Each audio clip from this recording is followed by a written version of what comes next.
अपने दिन की इब्तिदा 3 चीज़ों से कीजिए। कोशिश, सच, यकीन। कोशिश दिन बेहतर के लिए, सच्चाई अपने काम के साथ, यकीन अल्लाह की ज़ात पर।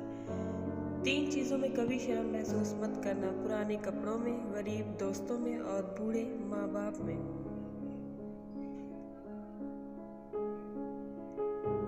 घर में छोटी मोटी बातें तो होती रहती हैं और पुरसकून ज़िंदगी गुजारने के लिए इन बातों को नज़रअंदाज करना और एक दूसरे को बर्दाश्त करना ही असल निभाना है। रिश्ते मोतियों जैसे होते हैं, अगर गिर भी जाए तो ज़रा सा झुककर उठा लेने चाहिए।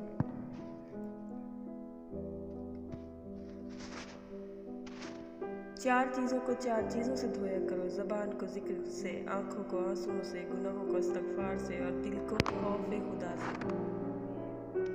लोग आपकी ज़िंदगी में आएंगे और चले जाएंगे, लेकिन आईने में नज़र आने वाला शख्स हमेशा आपके साथ रहेगा। लिहाजा खुद को जाने, खुद को पहचाने और ख़ुद की कदर करें।